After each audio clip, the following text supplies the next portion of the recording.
अस्सलामुअलैकुम, मैं हूं तुबा खिजर हयात और आप देख रहे हैं न्यूज़ 360। वजीराबाद के करीब इमरान खान के कंटेनर पर हमला, इस हमले के पीछे क्या सिक्योरिटी नकाइस थे और इसके अलावा अब सियासी मंजरनामा क्या बनेगा, इसी पर आज के प्रोग्राम में बात करेंगे। हमारे साथ स्टूडियो में मौजूद हैं शब्बीर साहब। अस्सलाम वालेकुम शब्बीर साहब। शब्बीर साहब, बताइएगा कि क्या वजह बनी? देखिए, थ्रेट अलर्ट तो था। ये तो पहले जब लॉन्ग मार्च शुरू हो रही थी तो राना सनाउल्लाह साहब ने बाज़ाब्ता थ्रेट अलर्ट जारी करवाया था। मैं जारी करवाने का लफ्ज़ जानबूझकर यूज़ कर रहा हूँ कि जारी करवाया गया था कि जी थ्रेट हो सकती है, लेकिन इसके अंदर सिक्योरिटी लैब्स जो है वो पंजाब गवर्नमेंट का है। देखें, पंजाब में पीटीआई की हुकूमत है, चौधरी परवेज इलाही जो है वो पीटीआई की हिमायत से वजीर आला हैं। उनकी बाज़ाब्ता मॉनिटरिंग, उन्होंने एक कमेटी इस पूरे लॉन्ग मार्च के लिए तरतीब दी थी। एक मॉनिटरिंग रूम बना था लाहौर के अंदर। उसने क्या किया क्या नहीं किया मुझे नहीं पता, लेकिन ये सिक्योरिटी लैब्स जो है ये on the part of Punjab government है। ये तो जहां तक तो बात दुरुस्त है, लेकिन जो सिक्योरिटी थ्रेट अलर्ट जारी करवाया गया था राना सनाउल्लाह साहब की तरफ से, ये उसका शाखसाना लगता है मुझे। और इसके बाद फौरी तौर पर यह होना चाहिए कि बताएं राना सनाउल्लाह साहब कि जब सिक्योरिटी थ्रेट मौजूद था तो वफाक की इंटेलिजेंस एजेंसीज ने इमरान खान को प्रोटेक्ट करने के लिए क्या किया और क्या नहीं किया। ये बहुत इंपॉर्टेंट चीज़ है। देखें, हमने बहुत सारी मर्डर्स देख लिए हैं, पॉलिटिकल विक्टिम्स देख लिए हैं, हमने बेनज़ीर जैसी कदावर लीडर को मरते हुए देखा है इस मुल्क में, और वो भी इसी तरह एक जलसे के बाद रवानगी में इसी तरह गाड़ी के ऊपर थी और उनको गोली लगी थी। ये एग्जैक्टली उसका एक्शन रिप्ले था, क्योंकि बेनज़ीर के ऊपर जो फायरिंग करने वाला था वो भी उनकी गाड़ी के करीब बिल्कुल नीचे खड़ा हुआ था और उसने नीचे से खड़े होकर के उनके ऊपर फायरिंग खोल दी थी। ये बिल्कुल वैसा ही वाकया है। ये भी कंटेनर के साथ नीचे जमीन पर खड़ा हुआ था ये अटैकर, जो कि अब गिरफ्तार हुआ है। कहते हैं कि 2 अटैकर थे, एक फरार हो गया है, एक गिरफ्तार हो गया है। ये बिल्कुल एग्जैक्टली मुझे एक्शन रिप्ले लगा है बेनज़ीर के ऊपर, बेनज़ीर शहीद के ऊपर अटैक का। खुशकिस्मती है इमरान खान साहब महफूज रहे हैं, गो के उनकी टांग में गोलियां लगी हैं, लेकिन वो अच्छे तगड़े आदमी हैं। 70 साल उम्र ज़रूर है उनकी, लेकिन वो एक एथलीट हैं। वो यकीनन जो है इस बुलेट वूंड को जो है वो सस्टेन कर जाएंगे और हमारी उम्मीद है, हमारी नेक ख्वाहिशात हैं उनके साथ। लेकिन ये बहुत इंपॉर्टेंट है कि अब ये जो अटैकर पकड़ा गया है इससे पूरी तफ्तीश होनी चाहिए। इसको अभी कहाँ लेके जाया गया है, इसके साथ इसको कौन कस्टडी में रख रहा है, ये यकीनन पंजाब पुलिस की कस्टडी में होगी, उनकी सीआईडी की कस्टडी में होगी, तो इससे पूरी तफ्तीश होनी चाहिए। लकीली देखें, ये बहुत ही इंपॉर्टेंट बात हुई है कि अटैकर पकड़ा गया है। अटैकर पकड़ा नहीं गया था बेनज़ीर के उसमें, क्योंकि उसने फिर खुद को धमाके से उड़ाया था। और उसके बाद, क्योंकि याद होगा कि बेनज़ीर पर जब फायरिंग हुई थी तो उसके बाद एक धमाका भी हुआ था।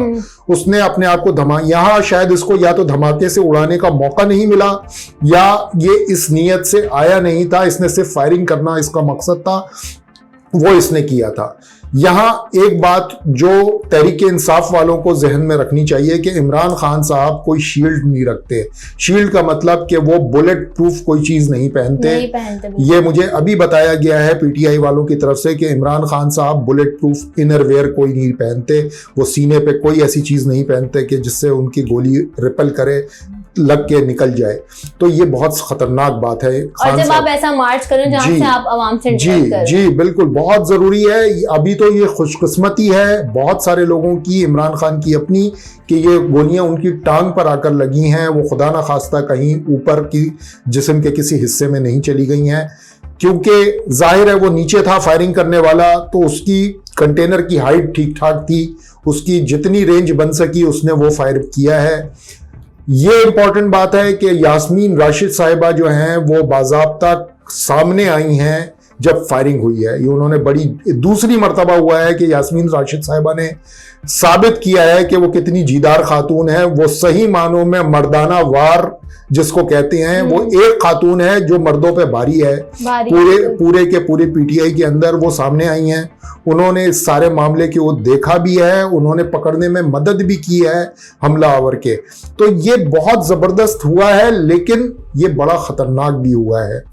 शब्बीर साहब, मेरा अगला सवाल आपसे यह है कि इमरान खान की एक वीडियो वायरल हो रही थी जो मैं आपसे भी शेयर करूंगी कि इमरान खान, हम देख सकते हैं कि इमरान खान गुजर रहे हैं, उनका काफिला और ब्रिज है ऊपर, लोग इमरान खान को हाथ भी लगा रहे हैं। इस तरीके से एक लीडर होने की हैसियत से जब आप पाकिस्तान को भी पूरी दुनिया में रिप्रेजेंट करें, जब कंटेनर पे आपके पास बैनुल अक़वामी मीडिया भी कवरेज के लिए आ रहा है, तो आपको खुद कितनी एहतियात करनी चाहिए और आप क्या समझते हैं इमरान खान इस वाकये में कितने खुद जिम्मेदार कितने हैं? देखिए, इमरान खान साहब की जिम्मेदारी जो है ना सिर्फ और सिर्फ इस हद तक है कि वो बहुत ही ओपनली पब्लिकली इंटरैक्ट कर रहे हैं। यानी कि वो मुसलसल, अगर वो कंटेनर पे होते हैं तो वो कंटेनर की छत पे ही होते हैं, वो नीचे नहीं होते। वो लोगों के साथ, तो आपने बताया कि वो जो ओवर ब्रिज था उसके ऊपर भी लोग उनसे लटक करके हाथ में मार रहे थे, वो उस पर हाथ मार भी रहे थे, उनसे हाथ मिला भी रहे थे। फिर ये कि हर मीडिया जो है वो उनकी कंटेनर पे पहुंच जाता है, वो उनसे इंटरैक्ट करता है, सब कुछ करता है। ये एक तरह से तो पब्लिकली पॉलिटिकल लीडर के लिए तो बहुत इंपॉर्टेंट, बहुत ही अच्छी चीज है। ये गुड विजुअल्स कहते हैं इसको, कि बड़े अच्छे विजुअल्स नजर आते हैं। लेकिन पाकिस्तान जैसे मुल्क में जहां पे सिक्योरिटी थ्रेट इतना ज्यादा होता है, जहां पे दहशतगर्दी का हर वक्त खतरा होता है, उसके लिए और इमरान खान जैसे स्टेचर के लीडर के लिए ये बहुत खतरनाक सूरत हाल हो सकती है। आज जो हुआ है वो बड़ा खुदा ने करम किया है कि वो बच गए हैं, लेकिन आइंदा के लिए जो हम बता रहे हैं कि उनको सिक्योरिटी गियर पहनने चाहिए, उनको अपने आप को महफूज करना चाहिए। ये इस वजह से नहीं कि ये कोई बुज़दिली की निशानी है, ये इस वजह से कि आपको अपनी जान की हिफाजत करनी होती है। और लाखों लोग लाखों लोग आपको फॉलो कर रहे होते हैं, आप कितनी लोगों की उम्मीद का मरकज बने हुए हैं, तो आपको तो अपने आप को बहुत ज्यादा प्रोटेक्ट करना होता है। अब जहां तक ये बात है कि हमारी एजेंसीज ने क्या किया और क्या नहीं किया, देखिए हमारी एजेंसीज कभी कुछ नहीं करती। हमारी एजेंसीज ने तो जान छुड़ा ली अरशद शरीफ के मामले के ऊपर ये कह करके कि उनकी जान को पाकिस्तान में खतरा नहीं था। एक आदमी की जान को पाकिस्तान में खतरा नहीं था, वो कीनिया जैसे मुल्क में चला गया अपनी जान गंवाने के लिए। तो ये तो हमारे यहाँ लेवल है बातचीत करने का। तो अभी मैं इसको क्या बोलूँ, अभी आज ये इमरान खान के ऊपर अटैक हुआ है, मैं आपको लिख के दे दूं, शाम तक या रात तक राना सनाउल्लाह साहब नमूदार होंगे और वो कहेंगे कि ये इमरान खान का अपना कसूर है, उन्होंने जी जी जी ये उनका अपना कसूर है, उन्होंने खुद करवाया है, किसने कहा था उनको जाने के लिए, और ये और वो, मुझे 100% यकीन है वो ये बातें करेंगे। लेकिन तहफ़्फ़ुज़ देने वाला इस मुल्क में कोई किसी को नहीं है। इमरान खान साहब को, पंजाब की उनकी हुकूमत को ये इंश्योर करना चाहिए कि वो जब तक पंजाब में लॉन्ग मार्च कर रहे हैं, और अभी उनका बहुत बड़ा सफ़र बाकी है, आज 3 तारीख है, 11 तारीख को उन्होंने इस्लामाबाद पहुंचना है जो उनका शेड्यूल है, तो उस हिसाब से तो इनके लिए बहुत ही लंबा अरसा है। अभी ये देखना है कि इमरान खान की फिटनेस लेवल क्या होगी। जाहिर है उनके टांग में गोली लगी है, वो कब तक कंटिन्यू कर पाएंगे। कंटिन्यू तो करेंगे, वो पीटीआई कह रही है कि हम कंटिन्यू करेंगे मार्च, लेकिन वो कल से शुरू करेंगे, परसों से शुरू करेंगे, या अभी कुछ दिन लगेंगे इमरान खान को फुली रिकवर। देखें, 4 गोलियां किसी की टांग में लगना कोई छोटी बात नहीं है, वो भी 70 साल की उम्र के एक शख्स के। वो ठीक है, इमरान खान का इमेज जो है वो कोई यंग लैड का है, लेकिन he is a 70-year-old man. तो हमें ये जहन में रखना होगा। तो ये सारी बातें हैं, देखते हैं अब इस पे क्या होता है। मुझे जहां तक मैं आपको बताऊं, होगा क्या कि सब कहेंगे कि जी बहुत बुरा हुआ, सही, कुछ कहेंगे कि खुद जिम्मेदार हैं, कुछ कहेंगे कि नहीं जी वफाकी हुकूमत जिम्मेदार है, कुछ इंटेलिजेंस एजेंसियों की तरफ इशारा कर देंगे, और फिर हम सब हंसी खुशी रहने लगेंगे और फिर भूल जाएंगे। बिल्कुल बिल्कुल ऐसे ही होगा। शब्बीर साहब, ये तो आपने सियासी मंजरनामा खींचा कि किस तरीके से अब सियासत में क्या होगा। इमरान खान हमारी रेड लाइन करके ये ट्रेंड एकदम ऊपर आ जाता है वर्ल्ड कप को पीछे छोड़ते हुए। अवामी मंजरनामे में चाहूंगी कि आप बताएं कि आप खींचेंगे क्या हो सकता है। देखें, अब ये मैं आपको बताऊं, पीटीआई की सियासत जो है ना अब यहाँ से बहुत आगे जाएगी, एग्रेसिव होगी। ये बात तो बिल्कुल यकीनी है कि पीटीआई की पॉपुलैरिटी बढ़ेगी। खून गिर गया है जी, ये हमारी सियासत में बहुत मायने रखती है चीज़।